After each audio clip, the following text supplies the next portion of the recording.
Hello friends. तो इस channel पे मैं आपको ज्योग्राफी जो है झारखंड की वो विशेष रूप से पढ़ाऊंगा। तो इसमें आप देख सकते हैं यहाँ झारखंड का जो भौगोलिक स्थिति है उसके बारे में इंट्रोडक्शन दिया हुआ है। ठीक है, शुरुआत करते हैं। झारखंड जो है वो ग्लोब जो है वहाँ पे ग्लोब पृथ्वी जो गोल है वहाँ पे हम कहाँ स्थित है। तो अगर ये सवाल आता है तो हम बोलेंगे उत्तरी उत्तरी गोलार्ध में स्थित है। ओके, चलिए आगे देखते हैं। इसका जो अक्षांशीय विस्तार क्या है। अक्षांशीय विस्तार है 21 डिग्री 58 मिनट से लेकर 25 डिग्री 18 मिनट उत्तरी अक्षांश। ओके, वहीं अगर देखते हैं देशांतरीय विस्तार तो 83 डिग्री 19 मिनट 50 सेकेंड से लेकर 87 डिग्री 57 मिनट पूरब की ओर है। तो ये उसका अक्षांशीय और देशांतरीय विस्तार किसका है, झारखंड का है। इसकी लंबाई और चौड़ाई देख लेते हैं। तो लंबाई में देखेंगे तो पूरब से पश्चिम की ओर देखते हैं तो 463 किलोमीटर है और उत्तर से दक्षिण की ओर है 380 किलोमीटर। ठीक है, चलिए तो आगे हम बढ़ते हैं। इसमें एक चीज़ और इम्पोर्टेंट चीज़ है, झारखंड जो है वो पाट क्षेत्र के अंतर्गत आता है। पाट क्षेत्र किसको बोलेंगे, रांची, लोहरदगा और पलामू क्षेत्र को मिला के पाट क्षेत्र का निर्माण होता है। ठीक है, जिसकी ऊंचाई जो है वो 2500 फीट से लेकर 2600 फीट के बीच आती है। आगे देखते हैं इसका क्षेत्रफल क्या है। तो क्षेत्रफल जो है झारखंड का वो 79,714 वर्ग किलोमीटर में है। और इसका जो क्षेत्रफल है ये आपका झारखंड का क्षेत्रफल है। वहीं अगर हम देखेंगे कि ग्रामीण क्षेत्रफल इसमें कितना है तो वो 77,922 वर्ग किलोमीटर ग्रामीण क्षेत्रफल हो गया और शहरी क्षेत्रफल हो गया 1,792 वर्ग किलोमीटर। तो इसका ये हो गया क्षेत्रफल।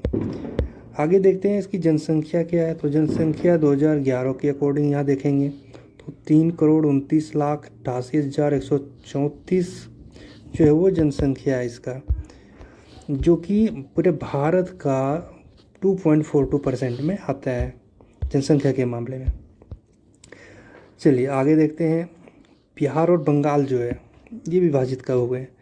तो ये हमारा जो है 1 अप्रैल 1912 को हुआ। वहीं बिहार उड़ीसा से कब अलग हुआ तो 1936 को ही अलग हुआ था।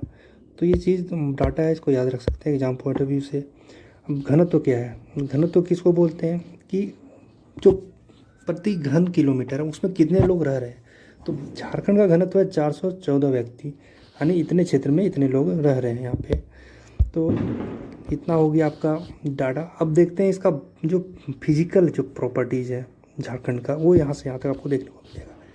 झारखंड की जो भूमि है वो गोंडवाना भूमि लैंड से अंदर आता है। जब गोंडवाना लैंड अलग हुआ तो उसमें भारत का निर्माण भी हुआ, लेकिन झारखंड का जो क्षेत्र है वो भी उसके अंतर्गत आता है।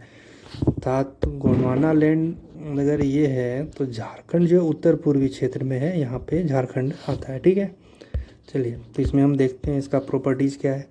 तो इस गोंडवाना भूखंड का जो चट्टान है आर्कियन युग का बना हुआ है, जिसमें सेल और चट्टानें हैं 90%।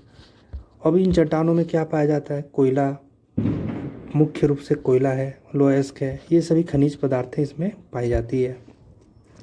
ये कोयला प्रधान भी है। विद युग की जो बलुआ पत्थर है वो भी पाया जाता है। चूना पत्थर भी है यहाँ पे। ये राजमहल ट्रैप मतलब ये जो इलाका है जहाँ ज्वालामुखी उद्गार के कारण बहुत सारे ज्वालामुखी पदार्थ जो लावा निकले और उसके कारण जो ट्रैप बना तो वो राजमहल ट्रैप कहा गया। ठीक है, चलिए इसमें अब आगे हम देखते हैं क्या है।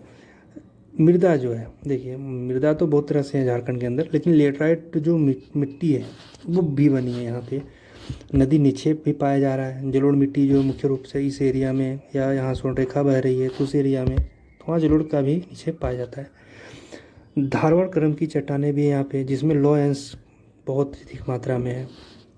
झारखंड जो है पूरे भारत में लो एस्क के उत्पादन में आपका दूसरा पोजीशन होल्ड किया हुआ है। ठीक है, ये याद रखिए, एग्जाम पॉइंट बहुत ही इम्पोर्टेंट है।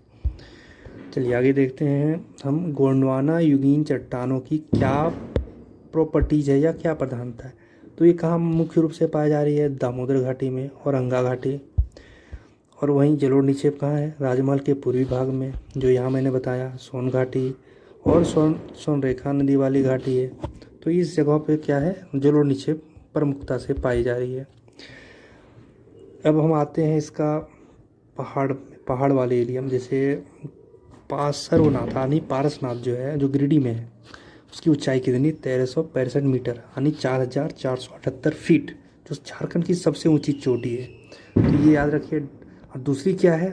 दूसरी चोटी है, सेकेंड जो है वो शिखर है सरवत पहाड़ी, जो सेकेंड हाईएस्ट झारखंड में। ठीक है, चलिए फिजिकल डिवाइड इसका क्या किया गया है? 4 भौतिक भागों में बांटा गया है। तो पहला आपका है पाट का पठार, दूसरा है निचला छोटा नागौर पठार, रांची पठार और राजमहल उच्च भूमि या अपर्दित मैदान का भूभाग। ये 4 भाग में इसको बांटा गया है, 4 भौतिक भागों में। अब पठार को तो हम टांड भी कहते हैं और दोन भी कहते हैं। इसका जो नीचे का क्लासिफिकेशन है ये वो है। बाकी देखते हैं, राज्य का जो 47.8% भाग है वो छोटा नागपुर पठार में आता है।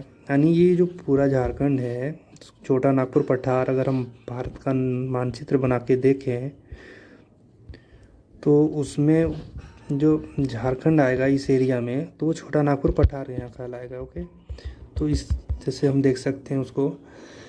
पाट क्षेत्र में नेतरहाट सबसे ऊंची 3514 फीट यानी 1070 मीटर है। नेतरहाट देखिए यहाँ पे है इस एरिया में। तो ये आपका बेसिक फिजिकल जो प्रॉपर्टीज़ थी झारखंड की वो मैंने आपको बता दिया। इसको आप सेव कर सकते हैं और इसको रिवीजन कीजिए। ये सारे पॉइंट्स जो हैं वो बहुत इंपॉर्टेंट है। आगे भी मैं आपको ज्योग्राफी जो झारखंड की वो ऐसे ही बताता रहूँगा। इसको शेयर करिए और सब्सक्राइब कीजिए चैनल को। बाकी मैं आपको क्वालिटी वीडियो इसी तरह से लाता रहूँगा। धन्यवाद।